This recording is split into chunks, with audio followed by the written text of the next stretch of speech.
It is my pleasure to introduce today's Grand Rounds speaker, Dr. Rowena Delos Santos. Dr. Delos Santos is an associate professor of medicine and transplant nephrology fellowship program director at Washington University in St. Louis. She is also the medical director for the high-risk kidney transplant patients.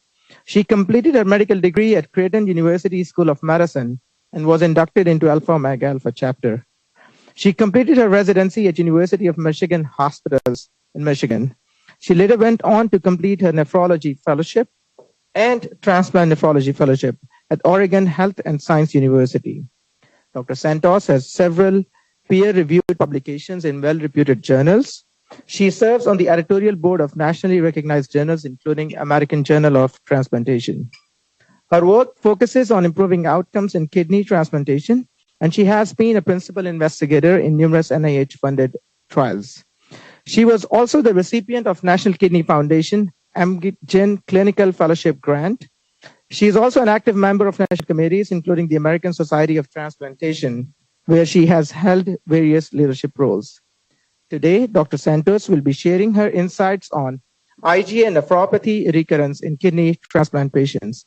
Please join me in welcoming Dr. Santos. Over to you, Dr. Santos. Thank you for joining us today. Thank you so much for the introduction. Thank you for inviting me. So I have given similar talks about IgA nephropathy and kidney transplant in the past, and I will tell you that things are changing rapidly, as you all probably know, in the IgA nephropathy field in general. So I'm pleased to talk about IgA nephropathy recurrence in kidney transplant patients. My next slide is about disclosures. So here are my disclosures. I've received research grants from CareDx Philoxis, and then have some equity in Pfizer. And I get up-to-date royalties for that IGA section in UpToDate. All right, so this is our objectives. So I can't talk about IgA and transplant without very briefly talking about a short review of IgA nephropathy, pathophysiology, and epidemiology in general. That'll be quick. And then the next, we'll go into a case that I want you to think about what you think the answer is. And then there's going to be another slide later on going back to that same case. And then we're going to talk about identifying risk and outcomes of recurrent IgA nephropathy, then recognize the steps in evaluation and diagnosis of recurrent IgA nephropathy and transplant, and then round out the end by identifying ways to prevent and manage recurrent IgA nephropathy. So let's talk about a review of IgA nephropathy, its pathophysiology. So the most common thinking on IgA nephropathy is based off of this 4-hit hypothesis. So there's a bunch of pictures here. I'll walk you through this. So this is the first hit here. So there are two types of isoforms of IgA, isoform 1 and isoform 2. And isoform 1 is what we are particularly looking at. It has a hinge region right over here, and that's between the first and second constant domains. And in this area, there are 3 to 6 O-glycans chains that are attached to serine or threonine at specific areas. Now, let's look at this hinge region. You blow it up a little bit, and we're right here. So this is where that is. And in this area, you get the O-glycosylation of IgA, which involves adding an N-acetylglucosamine to that serine threonine. And then there can be further modifications, including sialation or putting galactoses on there. So this is the yellow is the N-galactosamine. The GalNAc is the blue, and then the galactose is the red. Now, this will produce any type of different combinations. In IgA, what matters for that nephropathy ends up being this part right here, where you have a lack of that galactose moiety. So these are called galactose deficient IgA or Gd-IgA1. And remember, we're not dealing with 2, we're dealing with IGA 1. And these are thought to be made in 2 big places in mucosal areas. So your nasal mucosa, associated lymphoid tissue or NALT, and then GALT, which is the gut-associated lymphoid tissue.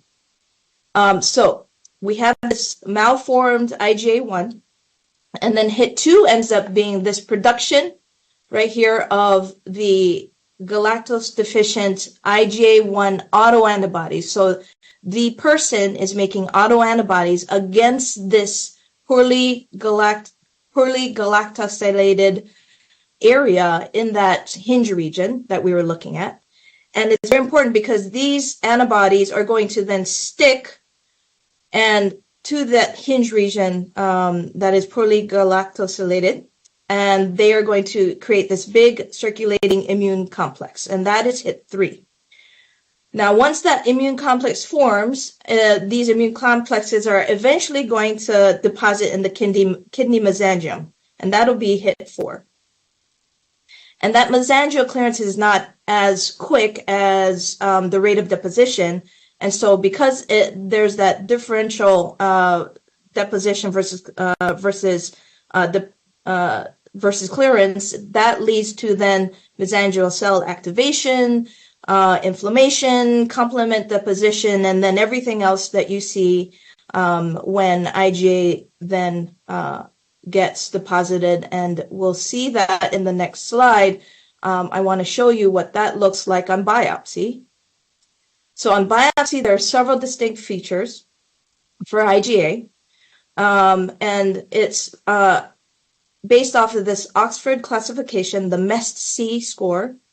I have MES, but not the T part. T is tubular atrophy, interstitial fibrosis. I don't have that part here, but I'll show you everything else, which is mesangial hypercellularity. So right here in the mesangium, you see multiple cells, 4, 5, 6, 7 cells that shouldn't be there. There's usually very little cells in the mesangium, but this is hypercellularity here. And then here you'll see endocapillary hypercellularity. So you'll see multiple areas where they just look thickened, look like there's more cells here in that endocapillary region.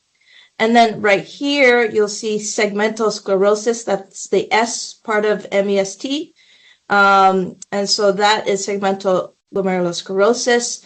Again, I don't have tubular atrophy, interstitial fibrosis, but I do have crescents, which is that MEST-C section. So this is a crescent, and these crescents can be cellular or fibrocellular in nature.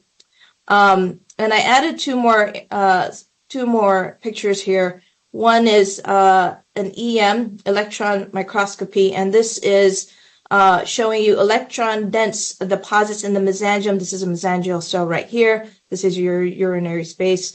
This is the podocyte foot processes, these little finger-like areas that you see around here, basement membrane over here. But these darker areas right here are the mesangial deposits. And that is what you'll see on EM. What you'll see on immunofluorescence of a kidney biopsy is a bunch of this IgA deposits all over the place within that mesangium and the glomeruli. So this is what it looks like on biopsy. Now, what is the epidemiology of IgA? It's very common. So this is the most common glomerulonephritis in the world, and it's mostly going to be found in descending order. Asians, then Caucasians, then African ancestry. Now, in Asia, there's a study out there that kind of looked at cases and how common these are within countries, within regions. So Asia has, I saw the highest was 45 cases per million population. That's what PMP means. So 45 cases per million population in Asia, about 20 to 30 cases per million population in Europe, North America, and then less so. There's not that much information coming out of South America and Africa. Now, the average age of diagnosis for IgA nephropathy is around 20, 30. There was a study, the RADAR study in the UK, and they looked at about 2,300 adults, 140 children, and these patients had biopsy-proven IgA. So what they found was the median diagnosis for these patients was about 45. And then the median age to kidney failure, i.e. needing dialysis or death, was 48 years old. What they found was about half of those patients ended up reaching kidney failure from that IgA nephropathy in that cohort. And about 40% of those who were diagnosed before the age of 50 ended up having ESRD in their lifetime. So for something that common, that is pretty devastating, especially when you're in the prime of your life and then you end up starting on dialysis because you end up having IgA. The OPTN data is a little bit less clear. So what it says is the OPTN says that we transplant about 4,000 to 5,000 patients per year with glomerular disease. Now, this is not just IgA. This is everything else. This includes things like Wegener's, FSGS, things like that. So this is everything included. But again, like I said earlier, IgA ends up being the most common glomerulonephritis out there, and hence probably makes up a big chunk of this number that we see. So now that I've kind of talked about that epidemiology, pathophysiology, a little bit of regular IgA, let's kind of talk about the risks and outcomes of recurrent IgA in a kidney transplant. And so this is where my case comes in. So this is a patient that I helped take care of in the kidney transplant world. So this is a 23-year-old. He has end-stage renal disease from IgA nephropathy, which was originally diagnosed in 2015. He ended up having rapidly progressive GN because of his IgA.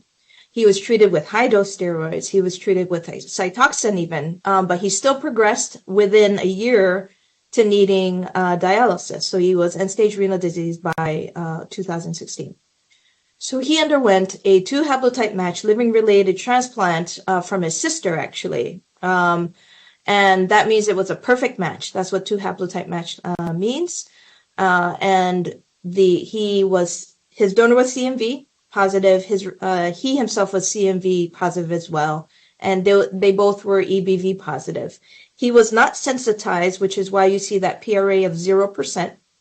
Now the surgery went perfectly. He had immediate graft function. His post-op course was totally unremarkable, and he was discharged on day 3. His creatinine was already down to 2.29, and he was receiving baseline immune suppression with tacrolimus, mycophenolate, prednisone. These are our bread and butter medications post-transplant. So I want you to think about which of the following may be potential risk factors for this patient to have recurrence of his IgA in that transplant. So is it 1, A, young age, B, good HLA match, C, the fact that he had rapid progression of his native kidney disease, or D, all of the above. Now I'm going to give you a minute to think about it. And before I kind of go to the next slide, which actually has your answer. So it could be any of these. It could be all of this. It could be just one of them. And here we go to the next slide. So these are the factors that are possibly related to an increase or even a decreased risk for recurrence of disease. So possible increased risk includes younger age at the time of transplant, better HLA matching, especially at what we call the DR, a high serum IgA concentration, an elevated galactose deficient IgA1, autoantibodies.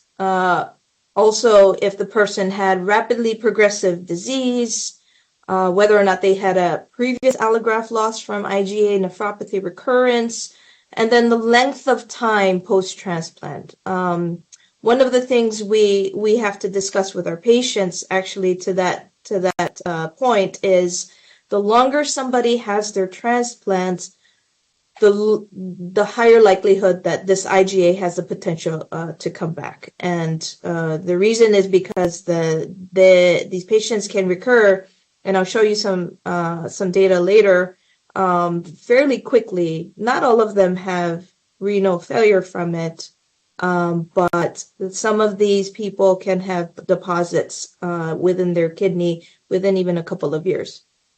Now, possible decreased risks for having recurrence includes having a living-related, I take that back. Having a living-related did not increase the risk compared to an unrelated or a deceased donor, so there's not really any difference. Having a rejection didn't necessarily increase the risk. And there's some plus or minus data regarding whether or not patients who remained on steroid maintenance and receiving lymphodepleting induction agents had lower risks. I will go over some of this data in a little bit coming up here. But when you look at IgA recurrence, so there was a study done in Italy back between 1980s to the early 2000s, and they looked at 190 patients with a history of IgA, and then compared them with 380 controls. So of those patients, 13 actually required a second kidney transplant because they lost their allograft. And then they looked at the 15-year survival. It wasn't that much difference for IgA nephropathy patients versus controls in that 15-year patient survival. This is patient survival, so patients were surviving, but there was a difference in the death-censored graft survival, which is DCGS. There was 51% of patients with IgA who had death-censored graft survival versus more 68% in the controls. And the median follow-up for these patients was about 13 years. But about a fifth of them had recurrence of that IgA found on biopsy. So that was biopsy-proven recurrence. Now, the patients did have some graft loss, but those patients who didn't have recurrence obviously fared better than those who did have recurrence in their allografts. Looking at more data here, so if you were to do protocol biopsies in every single one of these patients in the first 2 years, you could potentially find that up to a third of them may have some early findings, a little bit of mesangial deposition related to that IgA recurrence. And you have to remember IgA is living in and being produced in your mucosa. So things like, colds, GI bugs, and infections are going to affect that and may have patients produce more of that galactose deficient IgA. And this is how you can get recurrence after transplant. So when you look at this data, the data here on the top, it is showing you the cumulative incidence of recurrence over time, over a 15-year period. And you'll see right around the 10 mark, it's right around 20%. And then by the time you hit 15 years, it's right around 23%. And of those who had recurrence, about a third of them, looking over here, over an 8-year period, about a third of them had lost their grafts 8 years after they had biopsy-proven recurrence. And then this graph over here shows you can see that recurrence seems to have this almost bimodal appearance of increased risk.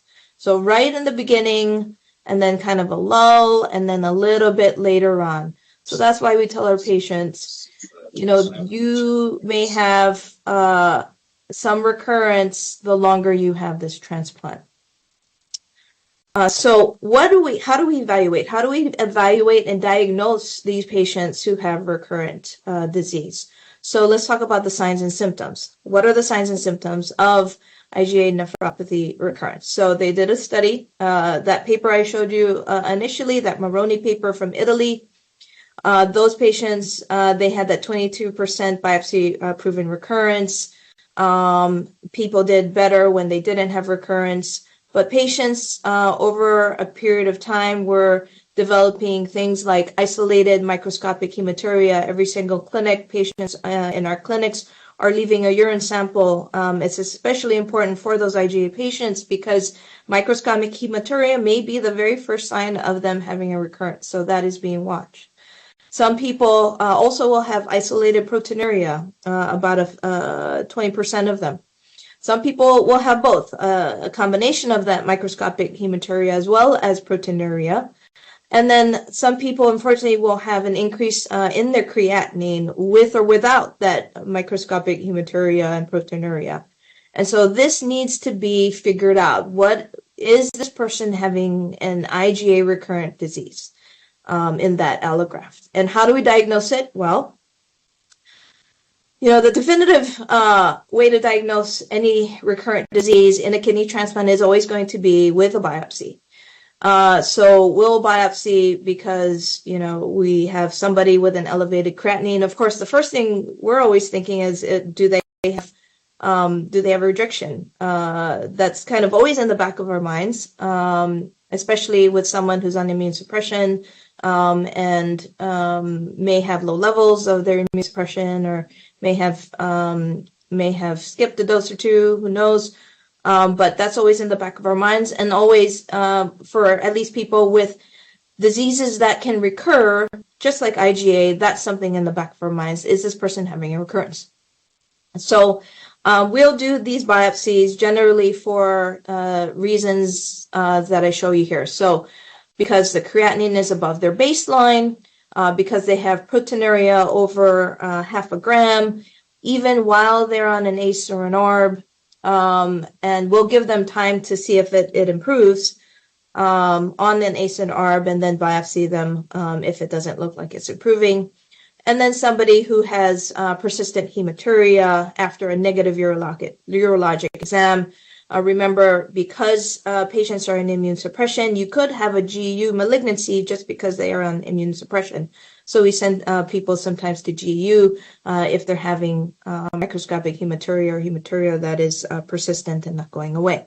Now, of course, if we biopsy, we have to also be prepared that we may get a different diagnosis than what we are expecting. But our differential tends to be something that has everything in it, but of course, surprises happen.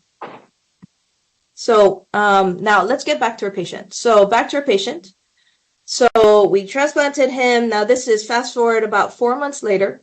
So his baseline creatinine's 1.4, and he developed proteinuria and +2 in that regard, and there was a suspicion that he had IgA recurrence.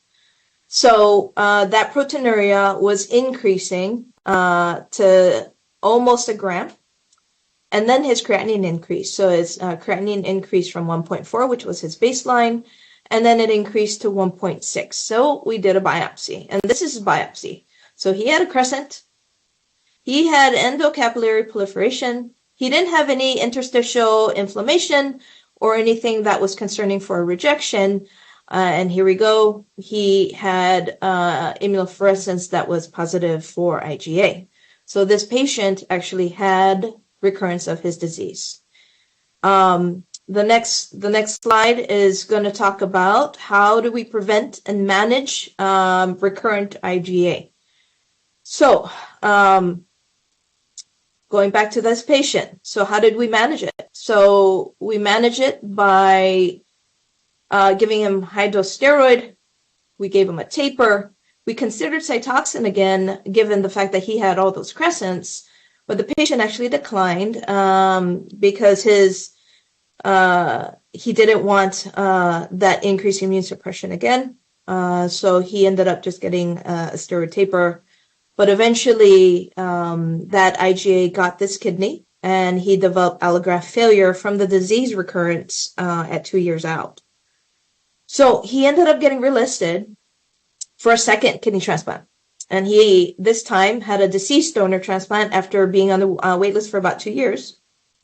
It wasn't a perfect match like he had with his sibling, but it was a decent match, 1A, 2B, 1DR mismatch. The CMV of the donor was negative and he was positive still.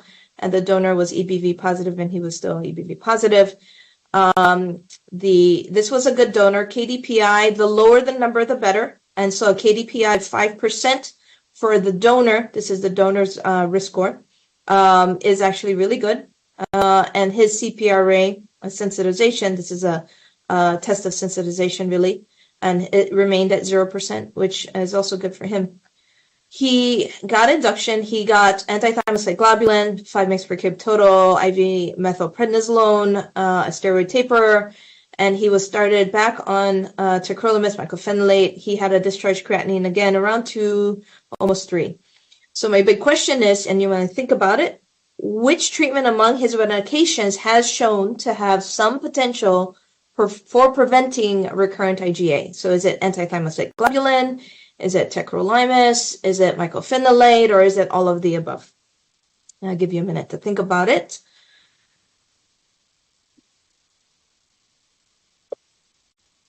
And then the next slide, we're talking about prevention. So there's some differing data I'm going to show you here. So the UNOS data over here is looking at early steroid withdrawal. This is steroid withdrawal prior to the discharge versus continuation of steroids over time.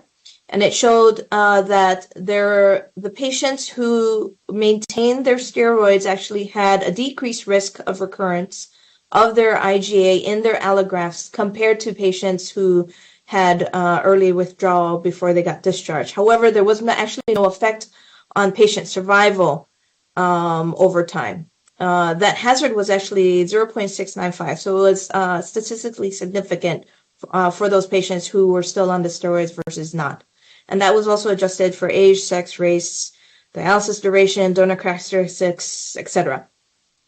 Now, the steroid use, this is the the Australia data, and this data showed that it's about 1,500 patients or so. This showed that patients who had received the first kidney transplant showed that patients who did remain on their steroids also had less likelihood of having IgA recurrence in their graft. And this is for patients who actually were still on their steroids after 1 year. So some patients got taken off around the 1 year mark, and then some actually remained on it. And so again, kind of shows that steroids may actually be good. Now, there's not really randomized control trials for this, so what we have is really retrospective data on this.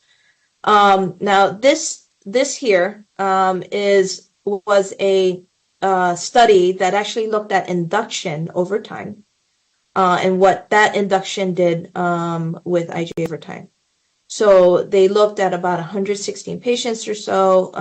29 of them received antithymocyte globulin. Anti-CD5 was received by 35, and then some patients didn't receive anything. The 10-year cumulative recurrence overall was about 36%, but there was actually a difference between the people who received ATG over here versus nothing versus the anti-CD25, and the patients who received that antithymocyte globulin actually fared better with respect to recurrence. So they had a decreased risk of recurrence at that 10-year mark. There's not really clear data that suggests that IgA is going to be prevented by ACE or ARB use at all.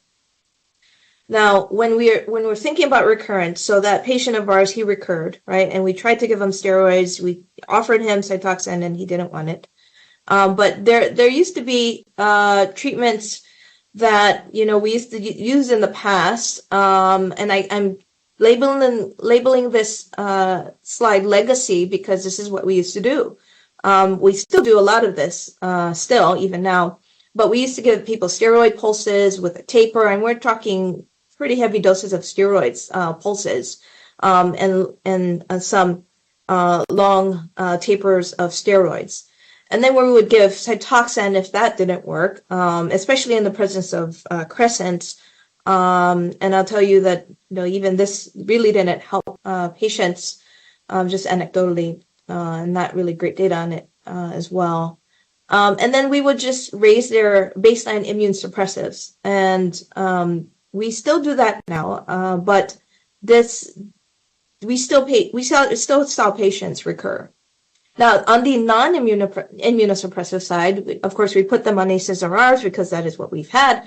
And it maybe improves some proteinuria after initiation, but, the recurrence has already happened. And really what we're trying to do is just slow down that progression. Of course, hypertension control is important.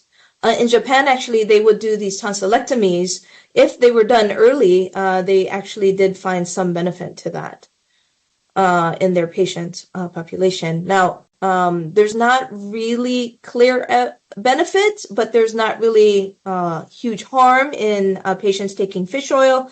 But if you've ever asked a patient if they would be willing to take 3 to 4 grams of fish oil a day, some of them may not be as happy. Sometimes it's a struggle just to get 1 or 2 grams in. But this is the amount that we're talking about if you're going to try and treat recurrence with fish oil.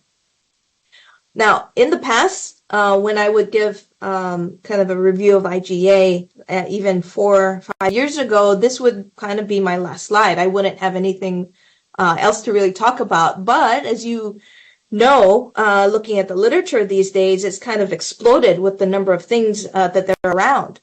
So there are new treatments for IgA out there. So I'm going to talk about these. So what is available? So what's available is SGLT2 inhibitors. There are small studies in transplant patients. These are not going to be huge randomized controlled trials or anything like that, like the DAPA study that looked at that, and the MPUT studies and things like that. Not huge like that. But there are studies out there that have looked at SGLT2 inhibitors in kidney transplant patients. Sparsentan is out there. Recently found I think received their full approval earlier this month.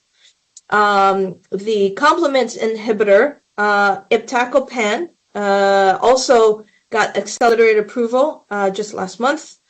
And then something that's been out there a little bit longer now is this targeted release formulation budesonide. And so I'm going to show some data on that. Now, one of the things that you should know also is that a lot of these studies, with the exception of the SGLT2 inhibitors, they're not really studied in transplant patients. So except for the SGLT2 inhibitors, these other ones don't really have that great data regarding transplant patients, or may not have data at all. So investigationally, I'm going to kind of table, but as you can see, there's a lot of things in the pipeline that are being evaluated and looked at. But again, even with these investigational studies and drugs for treatment, there's not really transplant patients in them. So let's start with the SGLT2 inhibitors in kidney transplant. So there are several studies looking at that. And just kind of quickly to review, so there's direct mechanisms of how SGLT2 inhibitors work. So what you have is that the SGLT2 prevents the renal sodium and glucose reabsorption, thus increasing sodium delivery to the macula densa, which then in turn restores that tubular glomerular feedback by causing that afferent and arteriolar vasoconstriction. And so that improves the way that blood flows through the glomerulus and through the kidney, and hence 6 months down the road we see improvement in proteinuria. So most of these studies we're looking at mainly the safety and efficacy of these drugs, because as you know, the one thing that these drugs do is they make you urinate glucose. And what do bacteria love? Glucose. And so one of the risks involved with having SGLT2 inhibitors in the kidney transplant patient is UTIs. And UTIs can turn into pyelonephritis, sepsis, etc. So we have to be a little bit careful with these patients, especially within that first year. We don't like to have a lot of infections, having them coming back to the hospital with them, especially pyelo, which can cause inflammation in the kidney transplant. So we try and try and limit who gets it, but if they're diabetic and they really need it, of course they can have it. What the point really is for this slide is really to let you know that patients were getting it mostly after the third month. That is so that the risk of, the highest risk of infection is kind of less, because they're now out peri-op more than 3 months. We have less tubes, less, some patients would get stents. And so we'd like that stent out before we start this medication if possible. And so a lot of those post-op problems are usually much less after that third month. And so we are more comfortable putting these patients on it. Generally, they're very well tolerated. And what's the most important thing for us, at least, is it doesn't interfere at all with our immune suppression dosing whatsoever. And so it's fine to put these patients on it. It is, of course, efficacious in decreasing that hemoglobin A1C. But like I said, you can have UTIs, you can have genital infections because of this. And so we have to be a little bit careful with how we use it. So sparsentan. It's a dual endothelin and angiotensin II receptor antagonist. It has high sensitivity for these receptors. And in that original PROTECT study, you can see there was a big difference between, over here, the proteinuria, which was 40% lower in the sparsentan group than the comparison, which was irbesartan, and that was at the 110-week mark, and all these patients were on that medication. They had a 4-week completion and had the washout of the medications, and you can see that the 2-year change slope in that GFR was different between that sparsentan, which is on top, and then the irbesartan, which was on the bottom. So the change in slope of the GFR was about 1 milliliter per minute less than the irbesartan group. All right. Now, what can I tell you about sparsentan kidney transplant? Well, there's no available studies right now. No, not even case reports that I could find in transplant recipients to date. I hope that changes in the future because this drug seems to be something that could benefit patients. So we'll see what the future holds.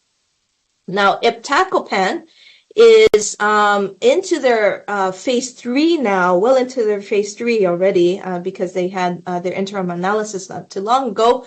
But this is iptacopan. It's a factor B inhibitor. It prevents that C3 convertase from forming, and it specifically blocks that alternative pathway. Now, the classical pathway, lectin pathway, that's still intact, but it blocks that alternative pathway. And so we know from the phase 2 trial, it did well. It had an improvement in proteinuria in that patient population. They released their interim phase 3 information recently, and this was in their abstract that is from the Applause study, phase 3, and this is when about 125 patients reached the interim time point, and what they found over here is about they had a 38% reduction in the urine protein creatinine ratio on a 24-hour urine at the 9-month mark, and this is supposed to go for 2 years. And over here you can see that of all the subgroup analyses that they've been doing on in this particular study, you can see that at least so far in the interim analysis that iptacopan seems to be doing better than the placebo. But more to come once this study is done. And what can I show you about iptacopan in kidney transplant? It looks like the other slide, which is no available studies yet. I suspect that now that it has gained accelerated approval, early approval, then there are probably going to be some patients who may be started on it in the future, and maybe I'll be able to present more information later on. The one drug that has been on the market and available for some time now is the TRF budesonide. There is some information I can show you here. So there was a case. Now, this case report said that they were the first case of a transplant patient using it in 2020 for the single patient who had a living-related transplant. They developed 3+ proteinuria and AKI about 2 years after transplant, and they were on Ramipril. Then they started this TRF budesonide at 9 milligrams per day and fish oil, like we discussed before, and kept them on their baseline prednisolone. Then 3 months later, they had improvement in their creatinine. They had about a treatment course of 9 months on that drug. The proteinuria did decrease from 3+ down to about to 40 milligrams per day, and then they decreased it to 3 milligrams a day. They didn't have any adverse effects. Now, one of the things I want to point out here, though, that at least the TRF budesonide that is available in the U.S., that dose is actually 4 milligram pills. So I am not sure which one this is being used. I'm not sure this is even the medication. So I myself am taking this with a grain of salt, even though it's saying that it is TRF budesonide. There is another study that looked at several patients, both transplanted and non-transplanted, looking at TRF budesonide in transplant. There was only about 5 out of the 14 patients who had IGA. And this is the patient here, population here in that transplant group. And they saw that a relative decrease in their proteinuria of about 26% and then up to 60% at the 3 and 6 month mark, respectively. They didn't really tell dose or duration in the paper. So again, we'll have to see if that information can be gathered further. There's another study here that looks at 10 transplanted patients. And they basically said that it was not a significant decline in the GFR is what they were looking at over that patient population when they looked at it. Except, again, I'm not sure TR budesonide is, in fact, it isn't the same as TRF budesonide. The doses are different, and so it is probably not the same drug we're talking about. And why is this kind of important? So if you remember earlier, we were talking about the gut-associated lymphoid tissue. So that is the GALT. And we think that these Pyrus pashes are what is producing this IGA. And so if you have these different types of budesonide out there, one of them is Entocort, and I know that Entocort is around 9 milligrams. If you look at it, these medications will have different absorptions, different PKs, and you can see on this slide here, or this part of the slide here, that the release of the medications are different depending on where you are in the gut. Pyrus pashes are actually located in the ileum, distal ileum. And so the Nefocon, which is the TRF budesonide, that one is actually releasing a little bit later, whereas some of the others are kind of this constant, or for Entocort is actually much earlier in the gut comparatively. So one of the things I want to impart in with you is that recurrent IgA is truly entering a new era, I think, of treatment possibilities for all patients, not just patients who have IgA in their native kidneys, but also IgA in their transplanted kidneys. I think we're going to be seeing more either case reports, case series of these newer drugs coming out of there to be used in kidney transplant patients. I'm excited to see that. And where I wasn't able to give a different treatment to my patient population before, I think we're entering a different phase, and maybe we have better options for them than we had, especially for that patient that had a recurrence in his first kidney transplant. So that is my last slide, and I think we have a good amount of time for questions.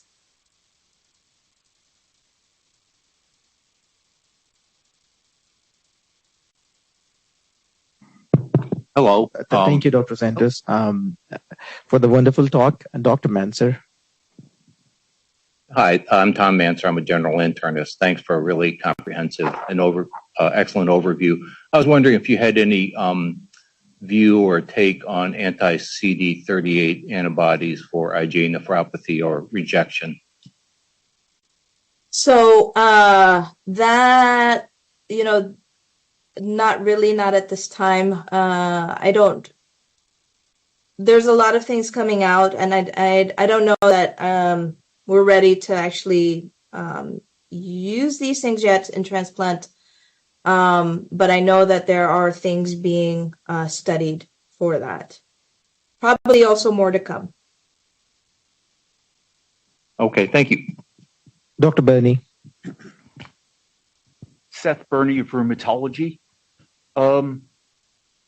If I understand correctly, the troublesome part of IgA nephropathy is the immune complex deposition and subsequent inflammatory response. Correct. Has anybody thought about using either methotrexate or rituximab? In the rheumatology literature, there's ample evidence that methotrexate helps to decrease antibody production, at least in the context of pegloticase and Remicade, and then rituximab would help to decrease potentially the pathogenic B cells that are making this pathogenic anti-IgA antibody. That is a great question. So, we use rituximab quite a bit for a lot of these glomerulonephritis and even glomerulopathy sometimes, depending on the situation. There is some data out there that has looked at IgA and using rituximab for that. And again, the transplant world is we have such a small population that it's hard to really figure out from available data whether or not it's really moving the needle in treatment. So I know of some studies out there. In fact, I think one of our previous pharmacists had put out kind of a case series of multiple glomerular diseases using rituximab. There would seem to be a little bit of improvement with IgA, but not to the point where we stop the disease progression, I think. So, even with this, there were people that were still progressing. Now, the problem with methotrexate, methotrexate decreases antibody production, but we also use it for several different types of vasculitis because it seems to attenuate the immune or the inflammatory response. And in transplants, the renal function should be good enough to tolerate the methotrexate levels. Some are not. It's because some of these patients, by the time they get diagnosed, sometimes their creatinines are not going to be good enough and the renal function will have been depressed enough that they may not even tolerate being on methotrexate. So we tend not to go that route for these patients just because that creatinine and that renal function tends to fluctuate quite a bit when we're trying to deal with all the inflammation. But that's a good point on methotrexate. But I don't think that, at least right now, there's a lot of people and centers out there using methotrexate as a way of treating a recurrent disease like this. Probably more rituximab than that, I would say. Thank you, Dr. Santos. Are there any other questions from the in-person audience? All right. With this, we'll wrap up the grand rounds for today. Thank you, Dr. Santos, for joining us today, and it was a wonderful talk.